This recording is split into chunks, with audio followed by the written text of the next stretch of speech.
Hey guys, so I want to do a quick walkthrough so that you guys can kind of see what my process is. There are other ways to do things, obviously, do whatever works best for you, but I want to give you a quick run through of the software, and I want to just show you like how I would actually use this in practice. So I've got this model here. I'm just gonna go through the whole thing to show you what that looks like. So I just set up this software, so I don't have any hotkeys customized or anything. Basically the top windows up here I keep set like this. So these two on the end I keep closed. I like to have this align option opened up because that is something I use a lot for the straightening stuff, and then also the aligned island tools. Right from the basics, you're going to want to load in your model. So there's two options here. Load, that's just, I want to load the model. I don't want any UVs on it. I'm going to start from scratch. Load with UVs is, say you worked on a model, you edited it, you did all the UVs, and then you find out, okay, I've got to make a small change. I got to do a little bit more UVs. You can load with UVs. It'll preserve the UVs. It'll bring them in so that you can edit them. But just keep in mind when you do that, you're not going to have any of your islands and groups and stuff that you had on the actual model when you first UV'd it in here. So try to get it all done in one go if you can. If you need to make small modifications, you can use load with UVs, or you can always edit stuff in 3ds Max.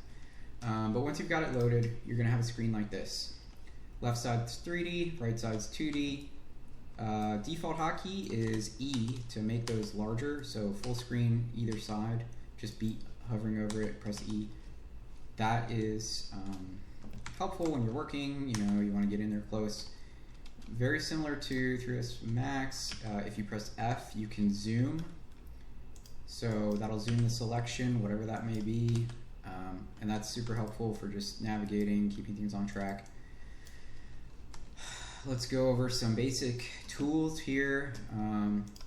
By default, the tab key is to move shells and stuff. So if you hold that down, you'll get this option to like move things around. As I mentioned before, there's a little bit of an issue with the docking station, it seems. So that doesn't always work. It kind of lags. So you're going to want to just use the tool by manually selecting it over here. So this is selection tool, this is move tool. I don't know what these tools do, I don't mess with them. These are your different selection levels, so like vertices, edges, faces, and then shells. And those are important. They're all set up to hotkeys F1 through F4, so F1, F2, F3, F4. We'll cycle through those. You could set those up to be different hotkeys if you wanted to. I like to just set them as the number keys because that's how it is in 3ds Max. But for now, we'll just leave everything default. You've got some symmetry tools here as well. So this top one just turns on symmetry, and you'll notice by default that that's not really giving me the symmetry I want in this scene. I might not have the model facing the right direction. That could be on me. But if you need to edit the sort of axis, this second one opens up the window here that shows you your options, and you can see symmetry plane. So you can change that symmetry plane till you get the one you want. There's some ways to do customization with that. I don't really do that. I don't use the symmetry tool a whole lot, but on something like this where you have one unified mesh and it's kind of complicated and you want to cut things apart, symmetry can be useful.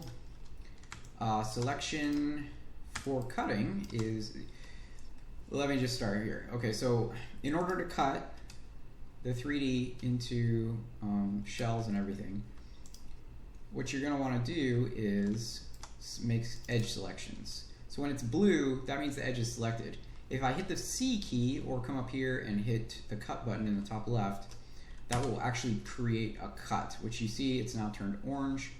That means it's actually made the cut, and you'll notice I now have 2 shells instead of 1. Actually I have 3 shells because it cut on this side as well. You'll see that the symmetry is working there. The green is indicative of the symmetry being turned on, so just so you know. I'm going to temporarily undo that though, And I also want to show you isolate. So if you press I, it will isolate your selection. So like on this model, what I want to do is I want to isolate just one area because I'm going to work on that first. Similar to how I model, I typically do large to small. I guess there's not really a particular reason for that. It just makes sense. So I'm going to go ahead and do my selection, do my cuts. So we'll go ahead and cut that. Let me make this large for us. And I'm going to cut along here. So just be thinking about how is this stuff going to flatten out? How is it going to flatten out? What I'm thinking is that these little inside pieces here are not going to be exposed, but I know when I flatten them out, they're going to create some compression just because we've got these inside corners, these 90 degrees.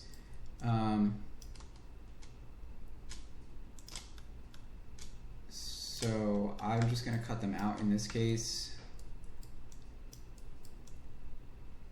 because it'll make things flatten out easier. So I'm doing a cut there. I've cut this back side. I'm going to cut over here as well on the back side. And again, you know, you can make your cuts however you want, but my tip for cutting things is just imagine how they're going to flatten out. Like if you had to do this like origami, like take a piece of paper and make this model, what would that look like flattened out? Because that's what your UVs need to look like for them to have the least amount of distortion. So when I make that cut, I can see it's doing it on the other side. So now what I like to do is select these faces, or shells, excuse me, and see over here, things haven't flattened out yet. They're actually still in a 3D view in our 2D space. So I'm going to go ahead and unfold those selections, and I'm going to move them up. Oops. Now at this point, it's not super important to, you'll see the symmetry carries over into the screen. At this point, it's not super important to get everything perfectly arranged. You might want to make some adjustments if you're wanting things to be straightened out a certain way. These are the align tools, so they'll align things as best they can on the axis.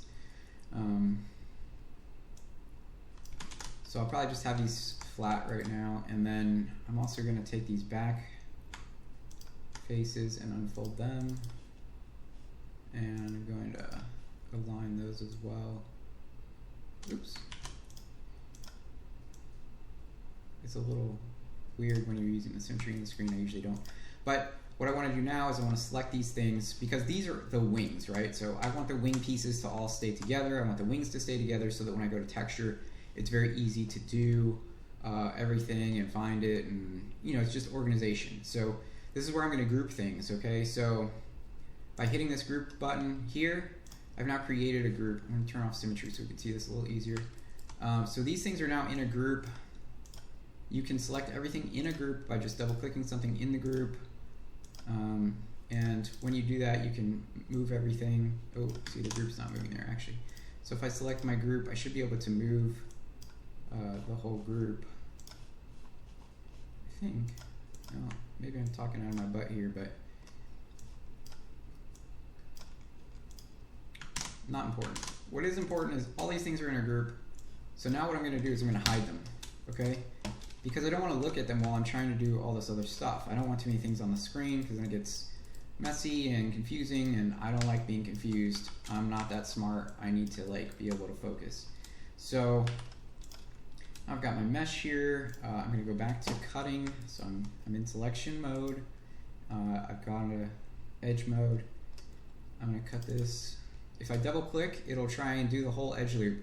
What you can do is, like in this case, I just double clicked, did the whole edge loop, and one of these I want to leave open. So I did Control, Shift, and then click, and that will deselect an edge, which is very useful. Again, I can do a double click, gets that whole bottom there. I might end up cutting some of this stuff out depending on how it flattens out or doesn't. Now you'll also notice in here, like, cut edges are going to be orange. Sometimes you'll see open edges as green in the latest versions.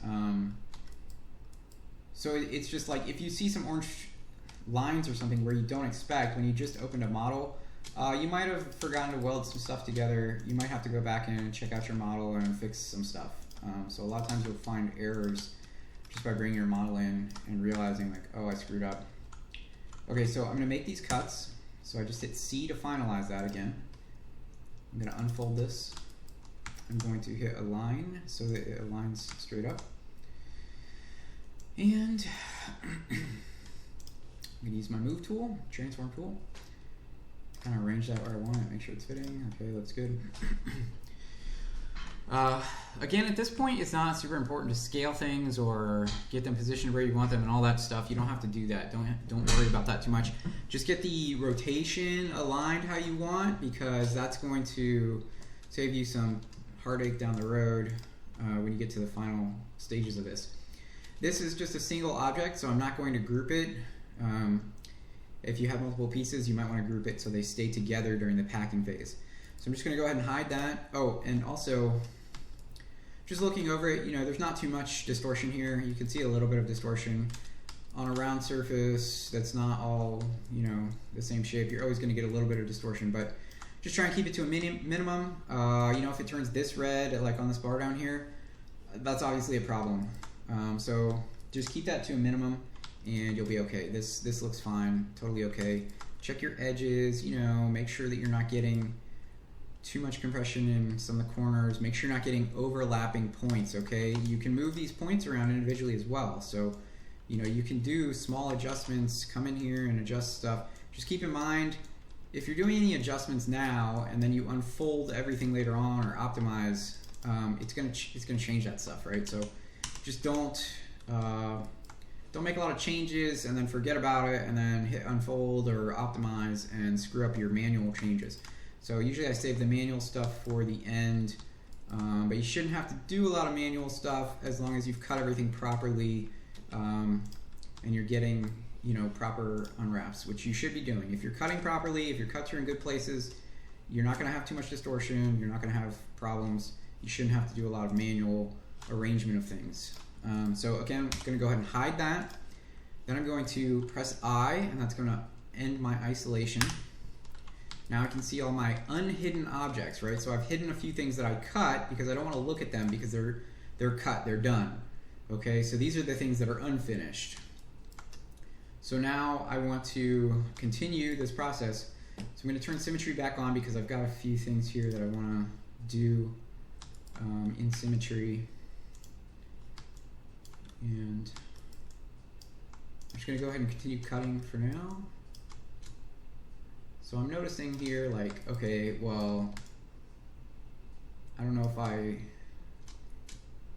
you just look at your geometry as you're working, I guess is what I'm saying. Like, at this point here, I guess it's okay, but it's shaped a little bit weird. Like, these verts could be out a little bit more to be more even.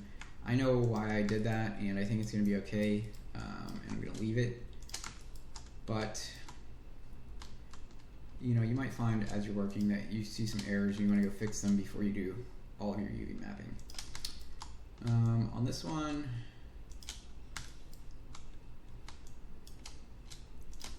again, and I'm holding Shift key to do this selection across sort of down the line, right? So like if I want to select multiple edges, I can hold Shift and it'll kind of automatically point me to the shortest route to whatever thing. So you can see here I have something going on. It looks like some faces are detached. I'm going to revisit that in 3ds Max.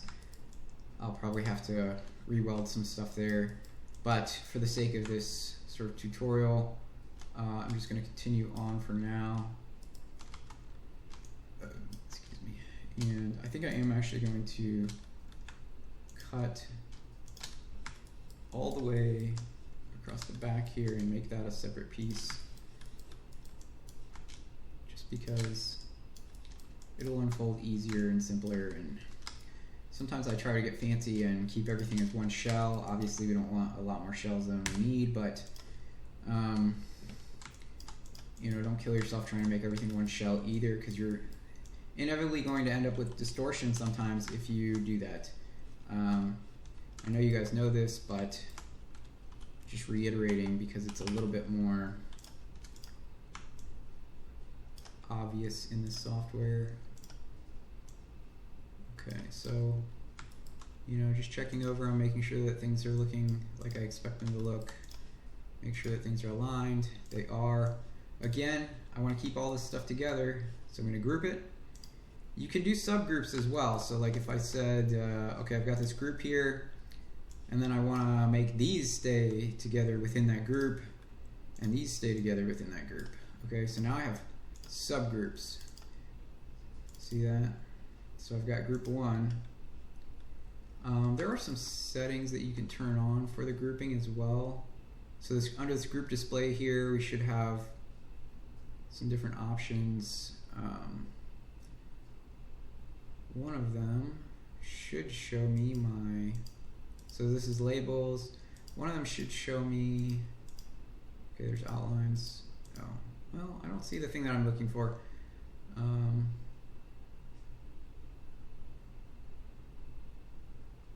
There's an option to turn on.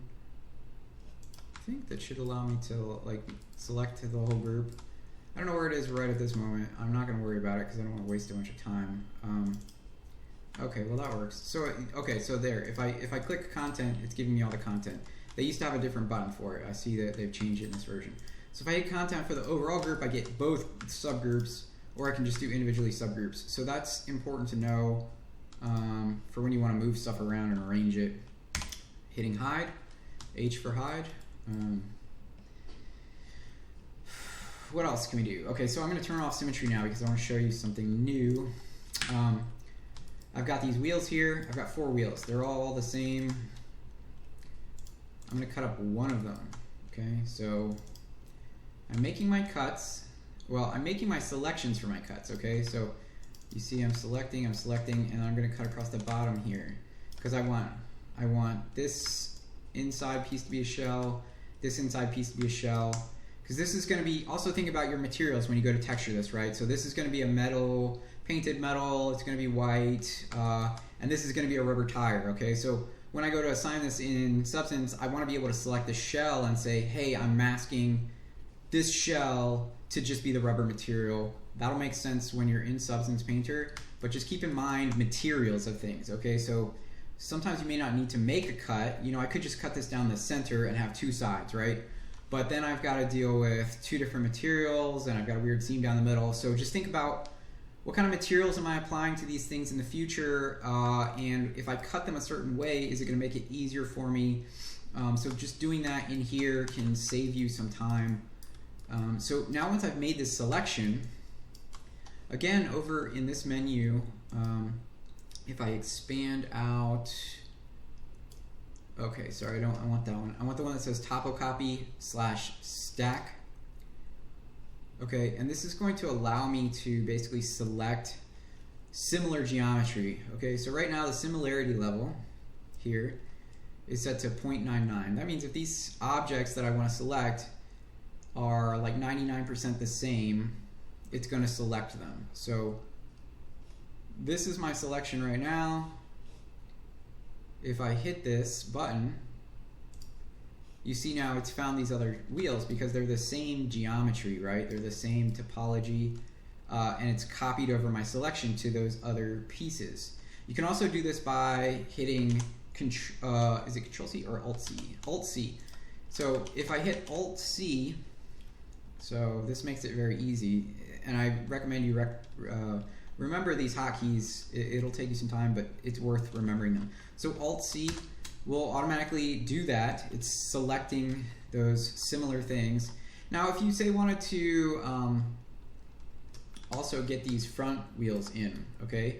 These front wheels are the same topology, but they're different scale. So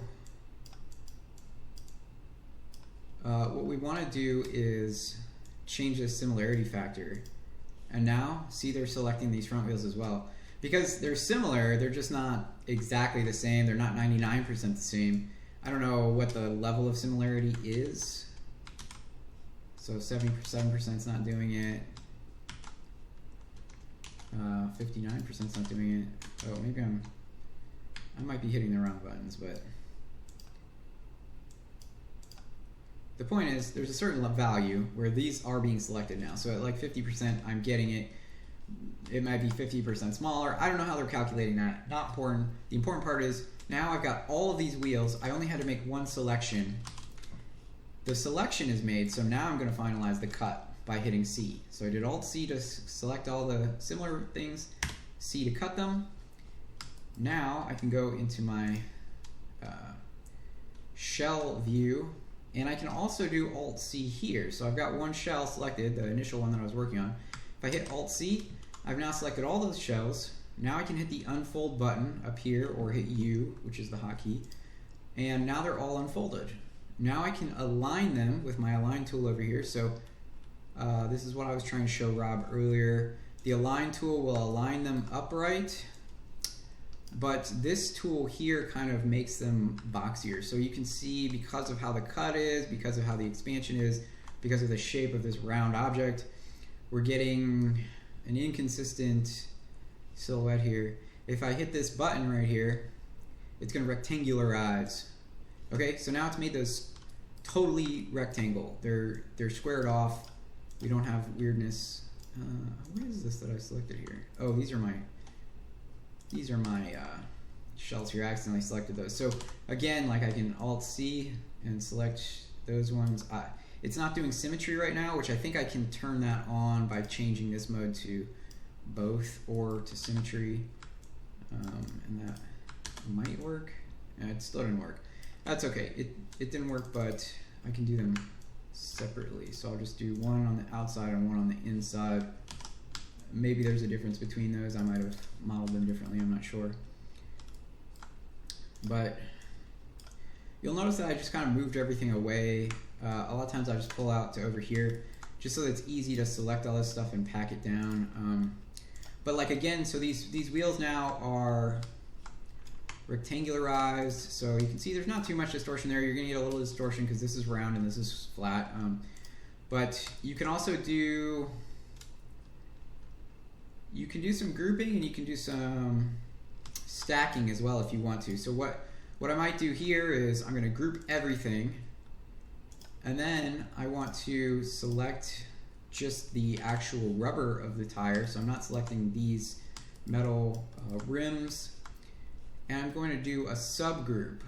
Okay, and then in my subgroup, what I'm going to do is I'm going to select just one of these, and there should be an option here for stacking. Did I do it? Maybe I didn't do it right.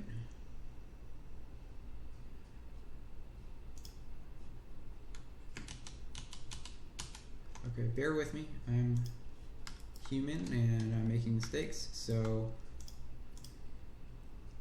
I'm actually going to remove this group.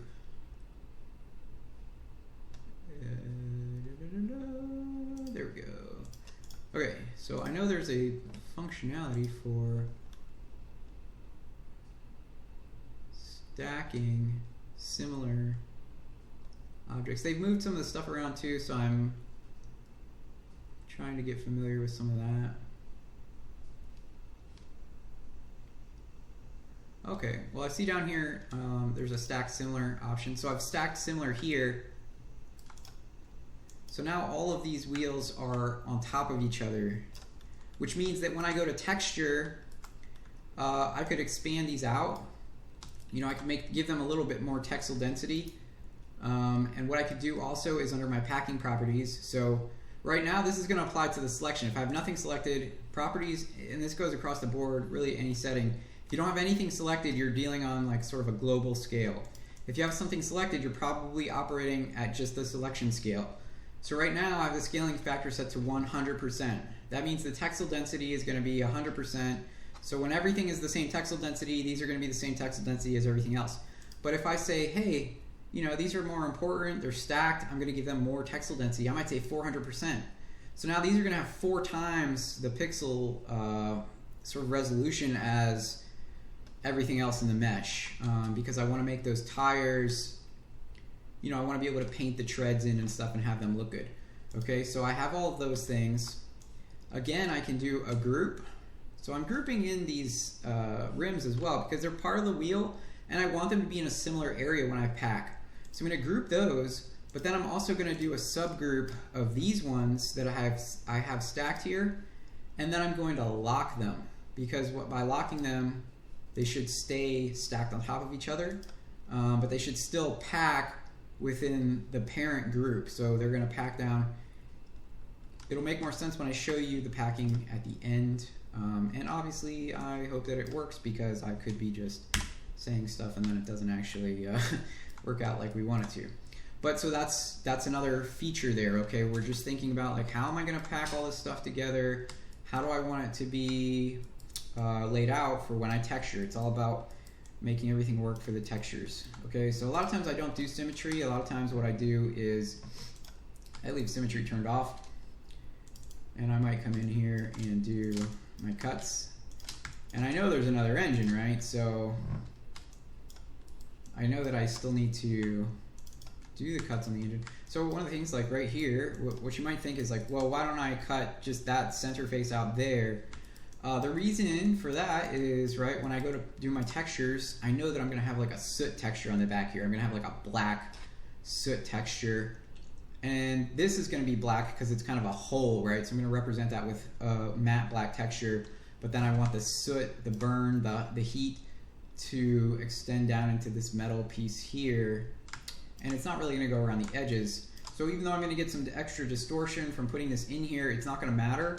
And it's going to allow me to have a smooth transition between this and this. So I can paint all of it at once with one click.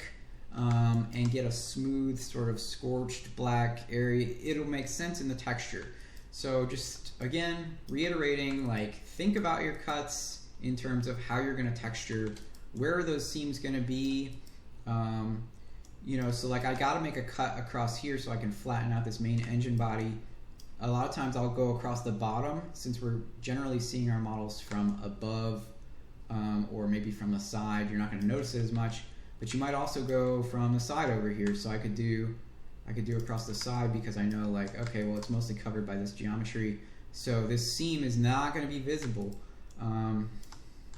Again, Substance Painter makes seams less visible, but it's not perfect, and we want to be mindful of where our seams are located. So now, Alt-C. I've got it transferred over to this other model here. Now you'll notice because I'm not using symmetry, it did put the cut on the outside. So that's something to consider. Like it might be preferred for me to just use symmetry because now I'm getting that cut on the inside on both of those. So, you know, figure out what's working for you, what you want to do. Oops, I keep hitting Alt-X instead of Alt-C. So Alt-C, again, I'm going to unwrap these. I'm going to move them up so they're in their own little area. I'm going to align them. And then I just want to check them out. Always check them out after you do the cuts to make sure you're not getting weird distortion. You don't want to have, make sure you've got everything here, right? So, okay, all this stuff is going to go into a group. I'm not worried about arranging it in the group right now because it's going to pack down later. Hide it, move on. Okay, now we got these two here, both the same. Super easy to cut these. So, boom, boom, cut, grab them both. Unwrap them. You could isolate if you wanted to. This isn't too hard to see what's going on, so I'm not isolating, but if you needed to, you could. Okay, group those, hide them. Okay, we've got a tail here, so like what I might do here is I might isolate the both of these, or I might just isolate one of them, because I know I've got some inside faces here that I've got to cut. I could do this thing right down the middle. So a lot of times I'll model in a middle seam even though I don't necessarily need one. I'm not getting anything out of this middle seam other than symmetry, right? So I can cut that right down the middle there. I can say boom, boom, boom. Okay, so that's going to be my edge that holds everything together. I can come up here and I can see, okay, I've got this corner. Obviously this isn't going to flatten down smoothly. I'm going to end up with distortion if I don't cut this So I'm just going to cut across here. This is like a relief cut, okay? So I'm not cutting off any geometry, but I'm creating a relief for compression in this area so that it can flatten out. So be mindful of making appropriate relief cuts where necessary. And if you flatten down and you see there's a bunch of red, chances are you probably just need to make a relief cut, okay? You could do that here too. It just depends on how little distortion you want, and weighing the benefits of more seams to reduce distortion. So again, unfold. You can use F over here as well to focus. F for focus. Okay, that's aligned, but I'm not hiding it yet. I'm going to go back to my unisolated screen. I'm going to grab this one and I'm going to isolate this as well, because I'm trying to keep all the pieces together that are similar. If it's a similar piece, I want it grouped together because I want to texture it together. I don't want to be in my UV map trying to figure out what the heck is going on.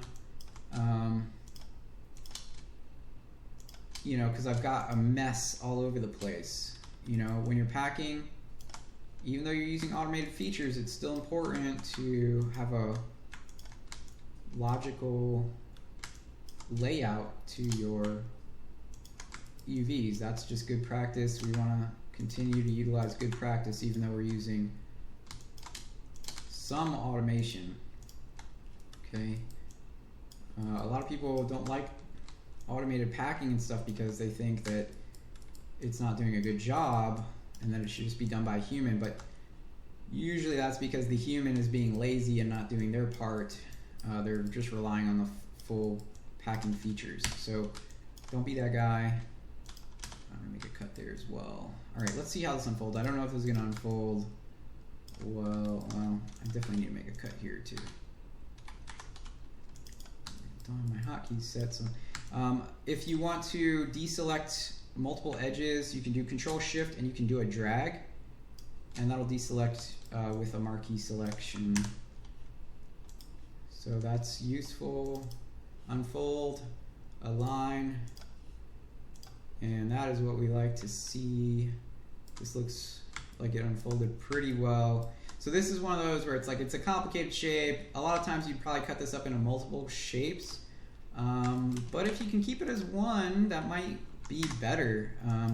But I do have to make a few manual adjustments here because I have those inside edges. So I'm just going to grab some of these and make sure that they're not creating overlaps. Always be watching out for overlaps, because when you're baking, if you have overlaps, you're going to end up with occluded areas that you don't want, and it's going to make your mesh, it's going to make your textures look stupid.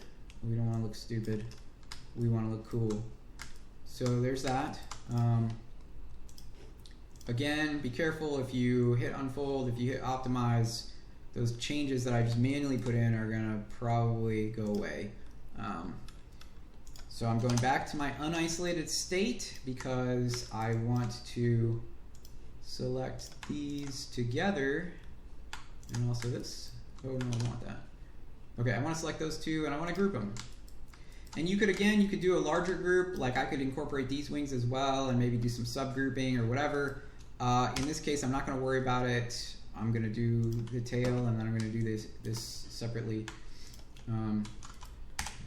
So like I'm going to isolate these, and I'm just doing this whole thing. I know it's a little bit boring, but I just want to show you the whole process because that's going to make the most sense, and it's going to show you all the little things that go on during this. I'm going to cut along the back edge here because that's such a sharp edge that having a seam there is generally not going to be noticed. So again, we're just thinking about seam placement, which you would do anyway. You know, in 3ds Max, you're going to be thinking about seam placement anyway, but just kind of reiterating some of that stuff because we're looking at it visually. It doesn't change anything. Okay, so Alt-C is going to do my selections over there. C to cut. Okay, it seems like it's doing some auto-save or something there. I'm going to unfold those. Gonna align them. You could stack them. I don't stack a lot of stuff, so I only stack certain things. You could stack things that are similar, but just keep in mind, the more things you stack, the more things you have to consider when you're doing your baking. Okay, so stacked things during a baking process are going to end up occluding one another, and just generally speaking, you don't want that occlusion, so you're going to have to do some extra work, either exploding meshes out, or a lot of times what I'll do if I'm going to have stacked stuff is when I go to do my bakes, I only have one of those stacked items in the mesh that I'm baking, and then I apply those textures that are baked out to the full thing, which it might not make sense, me just telling you that, but again, that's one of those things when we get into Substance, we start doing some baking there, you're going to want to keep that stuff in mind. So I'm just priming the brain to receive that information. Okay, so I'm making some kind of funky cuts here because I think it's going to offer the relief that I want to get this to be unfolded properly. And I could be using symmetry here and probably saving myself a little bit of effort, a little bit of energy. I just don't use symmetry that much, to be honest. So by all means, be better than me, use symmetry. Sometimes I do, sometimes I don't. Usually it depends on how much stuff I'm doing. So I'm getting something going on here. So I'm going to select these faces just to see where they're at, because I'm not sure exactly what I'm looking at. Yeah, okay, so I'm getting some weird stuff here. I think I'm actually, I don't like how I've done this here. So I'm isolating just this shell that I've cut off because I don't want those back pieces, and I'm gonna hit W to weld. Oh, did I do it wrong? I did it wrong. Okay, let me,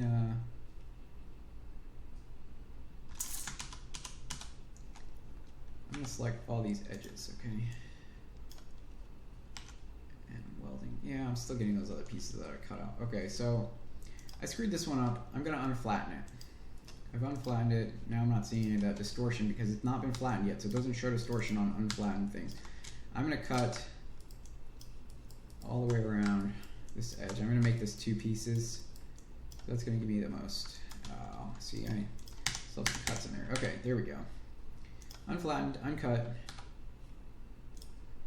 Sorry, bear with me. Okay, we're making these. I'm going to cut this in half. I'm going to cut it totally in half because I think that'll flatten it out the best, even though I'm going to end up with 2 pieces, which is less ideal. Okay, now I've got to cut these. I'm going to cut these out as well.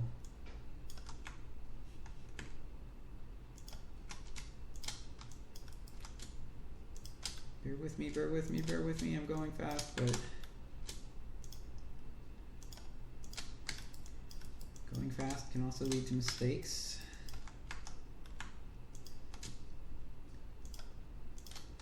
So just again, think about how things are going to flatten out. It might take some getting used to kind of realize like, oh, I need to cut it this way to get things flat, but eventually you'll start to just know like, okay, every cylinder I need to cut a certain way or whatever. Okay, so I've got these separated. If I wanted to, if I still really wanted them to be one piece, like I could select like an edge in here and I could hit W and that would weld them together. And so like, then I end up with this shape, right? So like, it's fewer pieces, but it's really not less complicated. Like from a texturing perspective, this is probably better. And it's also probably gonna use up less space. It's going to be a more efficient use of space. So sometimes you're better off making more shells instead of less, because you want things aligned, because it's going to be easy to paint decals on this if it's aligned, right? If it's all crooked and at a diagonal, you're going to have a harder time painting decals on. You're going to have a harder time in Photoshop. In Substance Painter, it doesn't matter as much, but still in Substance Painter, you're still going to do some of your painting in 2D and UVs on the UV sort of layout view. Okay, so I'm trying not to talk more than I have to, because I know I like to talk. I talk. Okay, so I just hid those and I didn't mean to do that, so I'm gonna unhide those, unisolate. Now I'm gonna get both of these.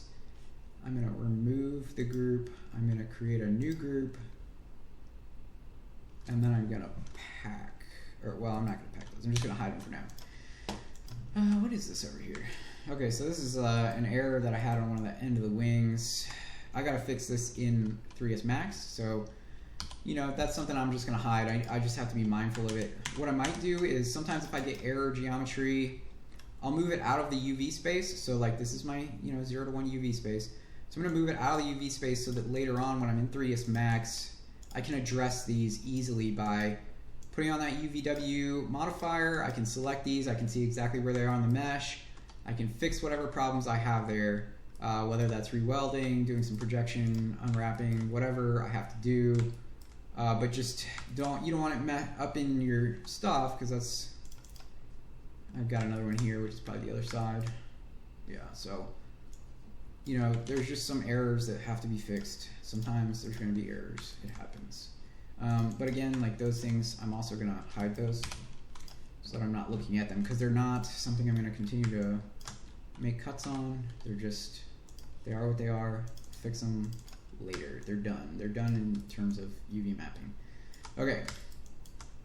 Again, Alt-C, C to cut, Alt-C, unfold, and I'm going to want to include these other pieces as well, so I'm going to go ahead and do these. I keep hitting my hotkeys that I don't have set yet, so Alt-C, C. Okay, so you see I have the similarity set low enough that it's actually making cuts on some of these other ones, which can be okay as long as it does it right. So it did do it right, so as long as it's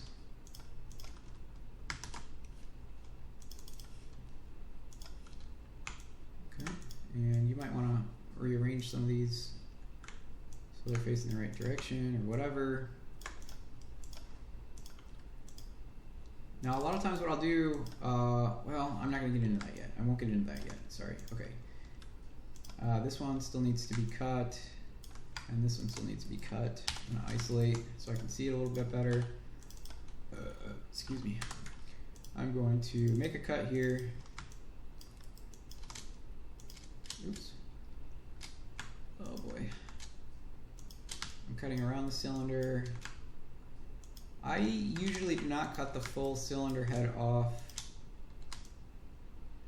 and I try to make my cut on the opposite side of wherever I'm leaving that edge, so that it unfolds better. Okay, I'm going to do Alt-C. It's applied it down here as well, which is good. That's what I want. And a C to cut, unfold, align. Alt-C, oh yeah, let's unfold those as well, align. Okay, so we've got all of that. We're gonna group it, we're gonna hide it. Group it and hide it, group it and hide it. Okay, we're almost done. This plane has this weird little apparatus up here. Looks like Squidward's nose or other things, depending on how filthy your mind is.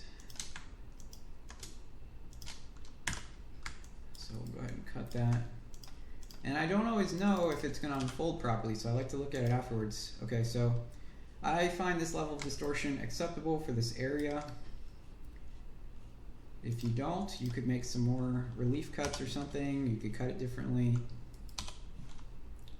That's up to the individual to decide. You know, use your artistic abilities. I'm not super artistic myself, but I've made enough UVs that I feel like I do okay. And I know UV mapping isn't always super fun. but it can help to kind of think about this as like a puzzle. I think that's why I like to think about it as like origami. Kind of creates this like solving the puzzle feel. Okay, just making sure those look good. They do. Okay, I'm gonna end my isolate. I didn't hide it yet because I want to pack all this stuff together. If you hide something that you didn't mean to hide, you can Control Z to like unhide it. But if you've gone too long without fixing it, it's kind of a pain, because if you hit show, you're gonna show everything that's hidden. So you see 71 hidden up here. If I show all those, then I have to manually reselect what to hide. It's a pain in the butt. Really good to just get things right the first time, which is obviously easier said than done. Okay, so I'm gonna isolate this one too, just so I can get at it better. I'm going at the back face here. And a lot of times I choose the center line. And the reason I like to do that, aside from it just being a good spot to do, is when you choose the center line, like as much as possible, then when you go in to do your low res or whatever and you're selecting edge loops to remove, you'll know like, okay, I'm going to select this edge loop, not the center edge loop, and then do a dot loop selection all the way around. And that way you're not going to hit your seams, because you don't want to obviously remove your seam edge loop during that process. So just keep that in mind. If you always do your cuts down the center, you're always going to know what edge loop you don't want to remove during that low res process. And also usually the center line is important to the silhouette of this shape, so leaving that center line in is typically going to be what you want to do. So having your seam on the line that you're going to leave in is just extra beneficial. So again, something to keep in mind.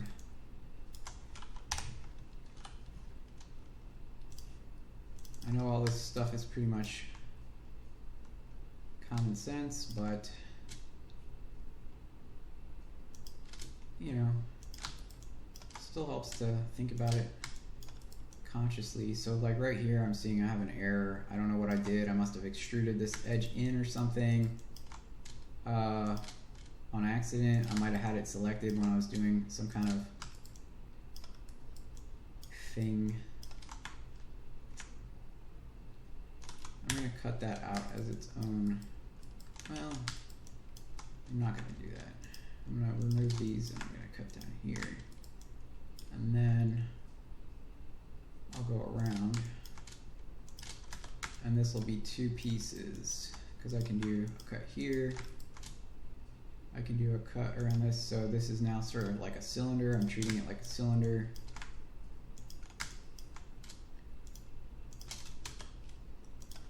Now we've got two shells. Unfold, unfold, or unfold them both at the same time, however you want to do it.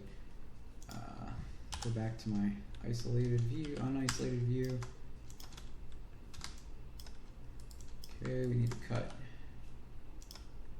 this one, and we need to cut this one, and also do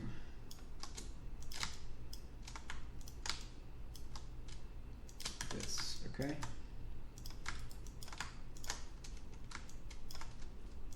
Trying to work fast for you guys so you don't have to sit through too much. So this one, there's a cap down here because I wasn't isolated, I didn't see it, but I can still fix it.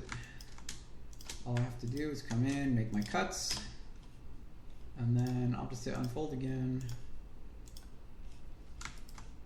Now be careful when you hit the unfold key, because if you don't have anything selected, everything in the scene that's shown is going to be unfolded. Usually you just want to unfold the selection, so make sure you've got your selection there when you do that unfold, or if you're isolated, you're not going to have to worry about it because you'll only unfold what's isolated. Okay, so here's another.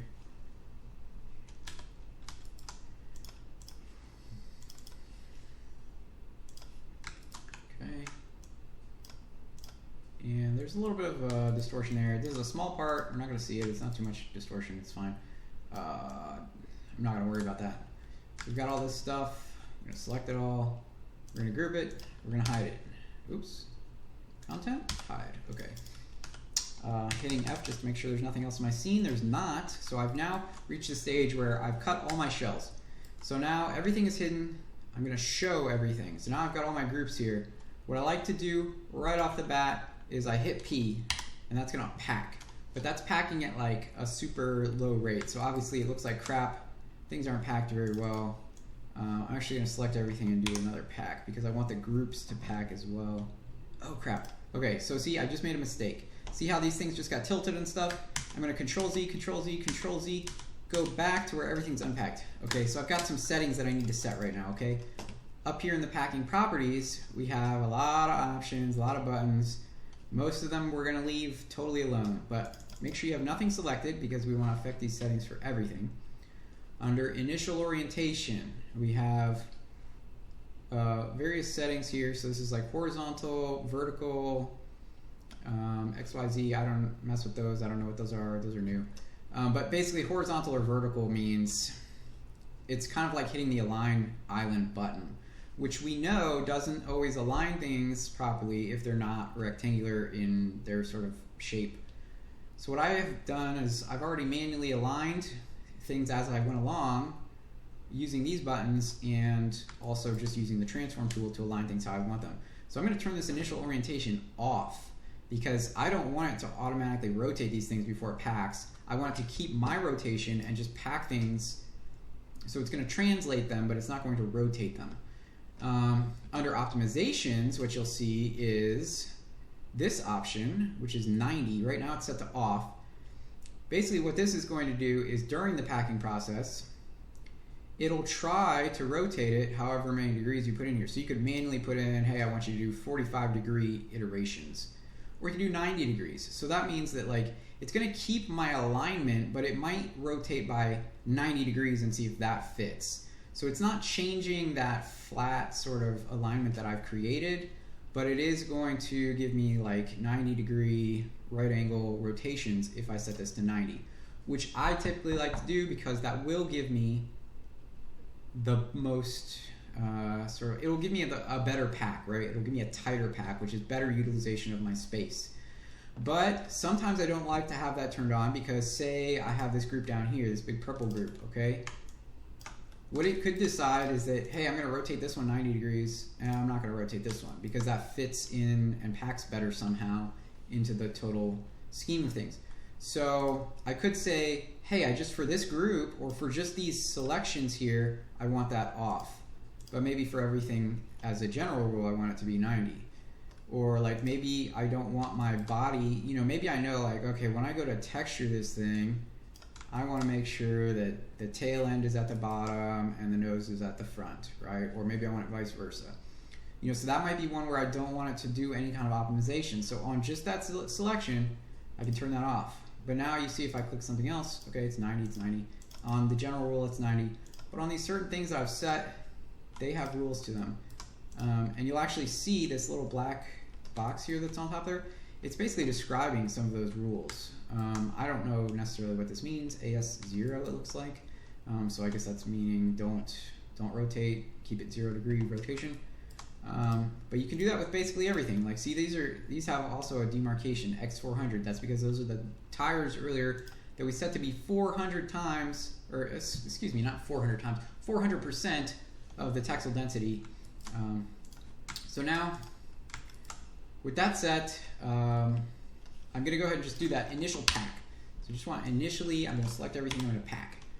Okay, so that's packed the boxes, and then it's packed the boxes within the UV space. So it's doing two packings. It's packing each box individually, and then it's packing the boxes into the scene. And it will allow for boxes to overlap one another to utilize the space as best as possible, which generally I would say you want to do. There's a way to turn that off. I don't remember what it is off the top of my head, and I wouldn't recommend doing it, so I'm not going to go over it right now. But if you desired to know that, I suppose we could talk about that. So these things here, I must have forgotten to align. So I'm actually going to go ahead and manually align those because it didn't align them for me because I told it not to. I'm going to go ahead and pack. I'm going to pack everything again. So I think boxes that aren't selected won't pack inside the box. They'll only pack the box. So I'm selecting everything, packing that, and then I'm packing all my boxes. And that's looking pretty good. These are my error pieces that I don't actually want to show. So I could actually hide those again, and it won't pack them. These look like they're error pieces as well. So I'm going to hide all those so they're not getting involved in the pack situation. Now this is not the best packs that we can do. There's a few settings here. Under layout, we have our map resolution. So the target for this is 2K map, 2048 by 2048. That's saying that that's the texture we're thinking we're going to do on these UVs. And by default, it's going to set these options over here, 8 and 16. That's how close things are going to pack to each other, and that's in pixels. And that's based off of this. So if I change this to 1024, it's going to change these margins and padding. Now I actually like it to be 4 and 8, even if I have this set to 2048. This right here doesn't actually affect anything except these options. Okay, scene unit, centimeters, again, that's just telling us so that we're getting textile density divided by centimeters. This is a calculation to help us with this value, but it doesn't really, it doesn't really affect anything. So don't mess with all that stuff. Just generally 4, 8. You could set this to 1024. It'll automatically set those for you, or you can manually set these. However you want to do that. I wouldn't screw around with any of these other options. This is like a stretch to fit, so it's kind of really trying to use your every inch of space that you've got. But it's going to stretch your stuff, which we don't want to mess with stretching generally. Wouldn't recommend it. Okay, so now to get this better pack, what we're going to do is under these packing properties, we want to change accuracy to ultra, or you can set it wherever you want, but ultra is going to be the best, but it's also going to be the slowest, right? Okay, that's just obviously. Iterations, that's how many times is it going to do the packing.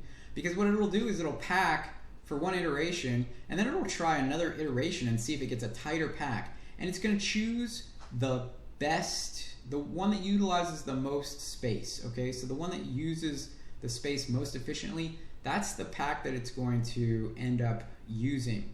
So if I have 3 iterations, it's going to choose the best of 3. If I only have 1 iteration, I only get 1 to choose from. So it's going to be whatever that was. Usually I will set this to like 4, 3 or 4. You can't change it to 3 anymore, but you change it to 4.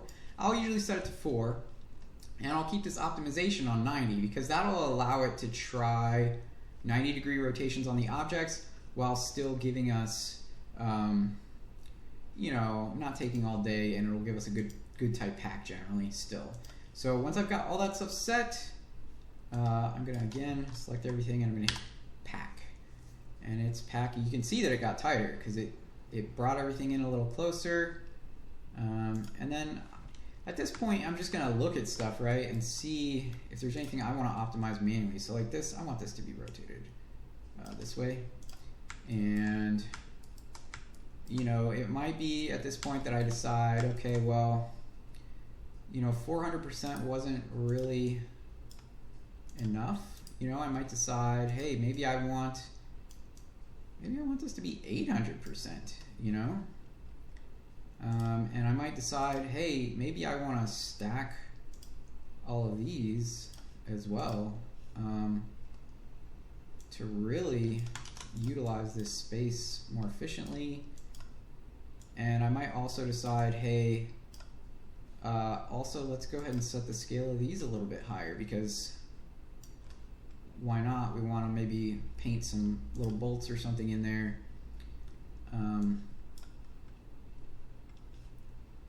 Now, by locking these, I'm not sure if that's locking the size of them actually. So, okay, they did get larger, so that's good. They are packing properly then. So I'm going to go ahead and rerun that packing operation. It's running through all the 4 iterations. You'll see it happening down here. Depending on how many shells you have, obviously it takes longer or less time.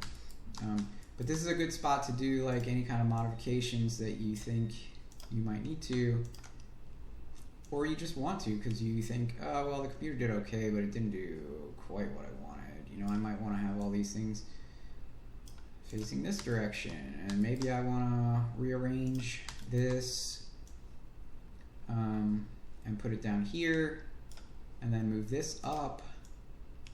And then I might say, well, you know, I got all this extra space, why don't I utilize some of that space and scale things up? Now keep in mind, I've just changed the texel density of this selection, so sometimes you might care about that, sometimes you might not. Or you might decide, hey, a certain piece of this I want to put decals on, so I want to have more texture resolution on that spot.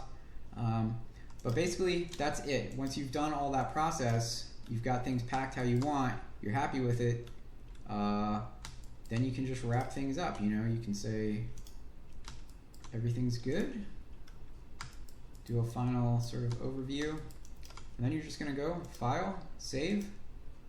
Now that's going to save over your OBJ or your FBX file.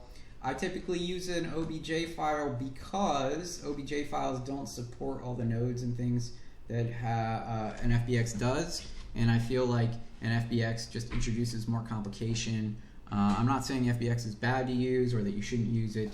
I'm just saying the reason that I use an OBJ is because an OBJ file pretty much just carries the mesh data. It doesn't carry a lot of other information that can cause weird things to happen, especially when you're going between softwares and stuff. Weird things happen sometimes when you import and export and whatever. So use whatever you want. FBX is cool. FBX has its own advantages. You know, it helps with some of the smoothing information and stuff gets carried over better. But that's the end of this sort of tutorial. If you have any questions, let me know. But I think that covers the basic workflow that I use to go start to finish on a model and shows you most of the basic features. There's plenty more stuff in here that you can learn about, plenty more stuff that, you know, lots of features and things. There's some auto selection features, auto cut stuff that you can get into. I don't use that stuff. This is my workflow almost exclusively. So I'm going to end the recording now, and we're done.